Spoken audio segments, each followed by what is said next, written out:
आपने एरोप्लेन में रेस्टोरेंट देखा होगा, आपने शिप में, बोट में, क्रूज में रेस्टोरेंट देखा होगा, लेकिन मैं अभी आ चुका हूँ भोपाल के एक बड़े यूनिक टाइप के रेस्टोरेंट में। भोपाल रेलवे स्टेशन पर जब आप उतरेंगे और 6 नंबर गेट से जब आप एग्जिट करेंगे तो एग्जिट करते ही एक यहाँ पे रेस्टोरेंट बना हुआ है जो रेल के कोच में बना हुआ है। भाई शानदार, इसका आहार रेल कोच रेलवे और रेस्टोरेंट नाम रखा है।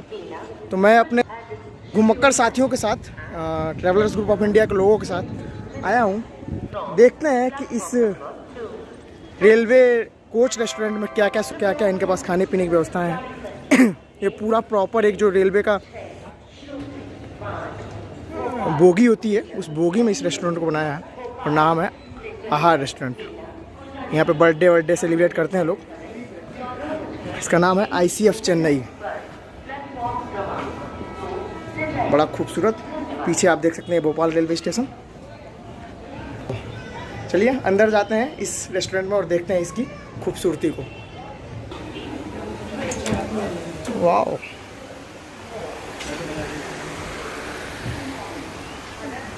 वो आ रहा है लेने के लिए, कह रहा कि बहुत अच्छी कह रहा है वो मत करना, ऑटो में आपको लेना है।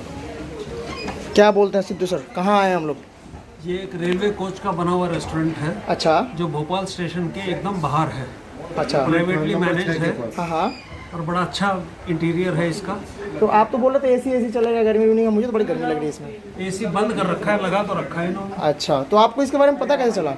मेरे को फेसबुक से पता लगा था कई साल पहले। अच्छा, तो बड़ी इच्छा थी इसको देखने की। आपकी याददाश्त। चलिए आपकी आज इच्छा ये पूरी हो जाएगी जी। और हमारे साथ बैठे हुए इधर राजेश जी, पोरवाल सर, और इनका नाम क्या बताया जाए? जोगिंदर शर्मा और कल्लू भाई। जोगिंदर शर्मा और आदरणीय कटारिया जी। चलिए कुछ यहाँ पे देखते हैं क्या क्या है यहाँ पे खाने पीने की चीज़ें, फिर आगे निकला जाएगा। अब इस रेस्टोरेंट की कहानी बताता हूँ। कुल मिला जुला के एवरेज है, सर्विस बहुत ही घटिया है। कॉफ़ी छाछ वगैरह लिया हम लोगों ने यहाँ पे, लेकिन जमा नहीं। हाँ भैया, आप लोगों का कैसा रहा यहाँ का एक्सपीरियंस बताएंगे थोड़ा? बस एवरेज एवरेज से भी। छाछ में नमक ज़्यादा था। छाछ में नमक ज़्यादा था, चाबी में पानी ज़्यादा था। तो सलाह नहीं है कि स्पेशली इसके लिए आना। अगर आ जाना, फोटो फाटो खींचना हो, घूमना हो, स्पेशल एक अलग एक्सपीरियंस के लिए आना हो तो आप आ सकते हो। अदरवाइज इतना कुछ खास नहीं है। Thank you. अब नहीं है।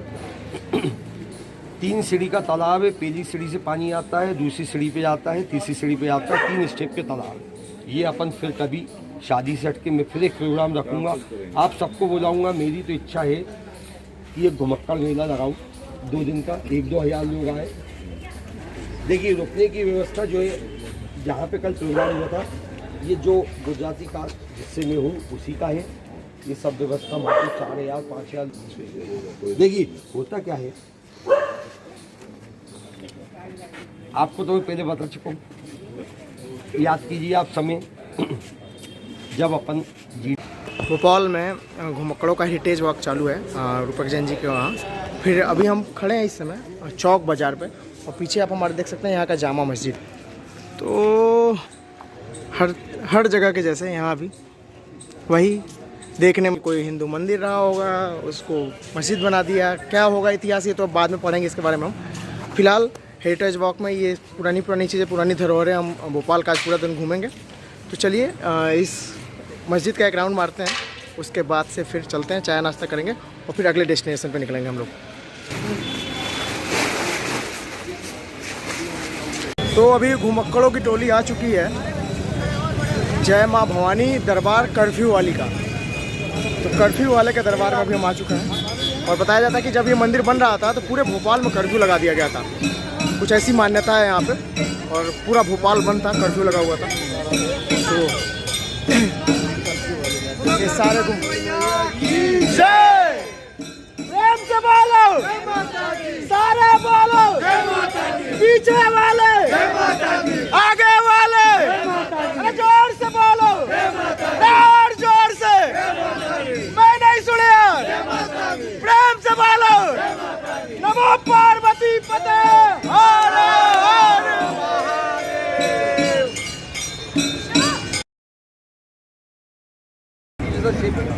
पीछे सदर मंजिल है, राजा का पूरा दहेज यहाँ हुआ करता था। ये बाउंड्री वाली चोरी है, सामने बाउंड्री वाली का दिख रहा है, आधा टूटा हुआ गेट दिख रहा है। एक गेट इधर बना हुआ था, बीच में पूरी बात फिर एक गेट होता, एक गेट जाने के लिए था, एक गेट आने के लिए था। अंदर लेडीज का मेला बनाता था, गेट पे सिर्फ लेडी रहते थे, वो देखते थे, अंदर जाके देखते थे लेडीज बोलता था। पीछे जाके सदा में ये शीशे है और बहुत कुछ इसके सीख है। अब अपन लोग चल रहे हैं राजा भोज सेल्फी पॉइंट, ठीक है, वहाँ पे मन भर के सेल्फी लें, उसके बाद पार्क में अपन लोग नाश्ता करेंगे।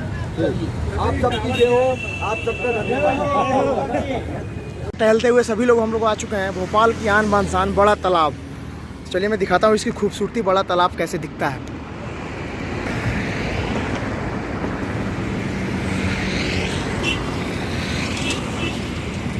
इसमें नौकायान, बोट, क्रूज राइडिंग सब कुछ होता है। और शाम को यहाँ पे बहुत ही विहंगम दृश्य होता है, बड़ा ही खूबसूरत होता है। तो यहाँ पे इंडियन टी हाउस वगैरह, आप चाय पीते हुए चाय कॉफ़ी पीते हुए विहंगम दृश्य, इस खूबसूरत दृश्य का लुत्फ उठा सकते हैं। और बड़ा ही मतलब ठंड ऐसी है कि हल्की हल्की गुनगुनाती गुलाबी सी ठंड है, मौज लीजिए। अभी हम भोपाल में हैं और अब हम जानेंगे राजा भोज के बारे में। तो प्लीज़ आप जो भी राजा विक्रमादित्य जो थे उज्जैन के, हाँ उसके बाद में राजा भोज हुए हैं यहाँ पर, अच्छा, जिन्होंने यहाँ पर अपना बहुत बड़ा साम्राज्य बनाया। ओके, और भोपाल को उन्होंने अपनी राजधानी बनाया। हाँ हाँ, तो इसलिए ये भोपाल राजा भोज की नगरी कहा जाता है। अच्छा, तो आज के राजा भोज हमारे रूपक जैन जी। हाँ जी जी, अरे वाह, शाबाश, धन्यवाद आपका। आप जानते हैं तो आप बताएं जरा, कुछ प्रकाश डालें।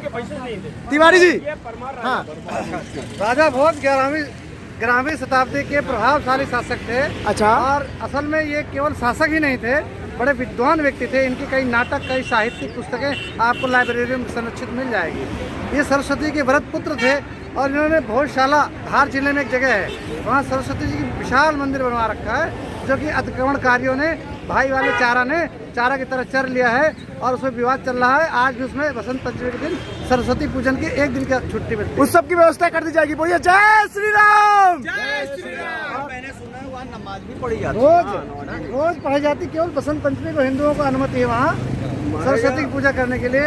और राजा भोज जी ने तालाब खुलवाया था कि पठारी क्षेत्र में जल का बड़ा संकट था इस शहर में। अच्छा, ये मानव निर्मित झील है, उनके द्वारा बनवाई गई, लगभग 6 वर्ष में बनी थी ये। अच्छा, उस समय इस समस्या, आज जो मोदी जी कर रहे हैं, नर्मदा को गुजरात ले गए हैं, उस समय जैसे रूपक जी ने कितने साल पहले बनवाई थी? 1016 परमार वंशी शासक हैं। इनकी विद्वत्ता का परिचय आप इसी से ले सकते हैं कि जब ये 11 साल के थे, पिताजी एक्सपायर कर गए। छोटे भाई राजा मुंज को गद्दी दे गए थे। ये पाठ सबने पढ़ा होगा। राजा मुंज को आसक्ति हो गई गद्दी से, तो जब आसक्ति हो गई तो एक बार एक ज्योतिषी आए, उन्होंने, भतीजा तो था ही, उनको लगा कि गद्दी मेरी हो गई, जबकि भतीजे गद्दी होनी चाहिए जब सयान हो जाएगा। परिणाम स्वरूप राजा मुंज ने उनसे ज्योतिषी से हाथ दिखवाया भतीजे का। भतीजे ने कहा ये तो सम्राट बनने वाला है। उसी दिन को लगा कि अरे मेरी गद्दी चली जाएगी, या तो साधु बन जाएगा, ये तो सम्राट बनेगा, राजा छोटा मोटा राजा नहीं रहेगा। परिणाम स्वरूप 2 कसाईयों को भेजा, बोले इनका आंखें निकाल के इसे काट के फेंक दो। वो जानते थे राजाओं वाली बात, राजा और घोड़े के आगाड़ी पछाड़ी दोनों गड़बड़ होती है। तो उन्होंने कहा जंगल ले गए, कत्ल करना था। तो उन्होंने एक पत्र लिखा 2 लाइन का, श्रीमान चाचा जी, युधिष्ठिर मानधाता, द्वापर में मानधाता और त्रेता मानधाता, द्वापर में युधिष्ठिर, और अभी विक्रमादित्य जैसे महान शासक इस धरती में हुए, 2 इंच जमीन नहीं ले जा सके। शायद चाचा जी आप ये जमीन अपने साथ ले जाएं। संस्कृत में 2 लाइन का दोहा पत्र में लिखा था उसी समय, और कहा चाचा को जरूर दे देना और मुझे गर्दन काट दो। तो जो उनके कसाई थे वो प्रभावित हो गए कि ये बालक इतना तेजस्वी है, उसे छुपा दिया। एक मृग के नयन निकाल लिए, मृग नयन मनुष्य के नयन जैसे होते हैं, और चाचा को दिए से पहले पत्र दे दिया। पत्र पढ़कर राजा मुंज को इतनी ग्लानि हुई कि बेसुध हो गए। उन्होंने कहा मेरा भतीजा लाओ, धरती में हो, आकाश में हो, कहीं भी हो, उसे लाओ। मैं उस दिन से वो संन्यास ले लिया राजपाट से और भतीजे को शासक बनाया। जो तेजस्वी 11 साल में इतना तेजस्वी था, उसकी बसाई हुई मध्य प्रदेश की अनेक धरोहरें हैं। कल अगर आप जनजाति समूह में गए होंगे तो उसमें 11वीं शताब्दी छतरपुर जबलपुर यही के सारे अवशेष रखे। बड़े तालाब पर ब्रेकफास्ट में पोहा, इंदौरी पोहा, जलेबी और समोसे की व्यवस्था है। तो सब लोग इस खूबसूरत व्यू के साथ एंजॉय कर रहे हैं खूबसूरत नाश्ते को। ये देखिए और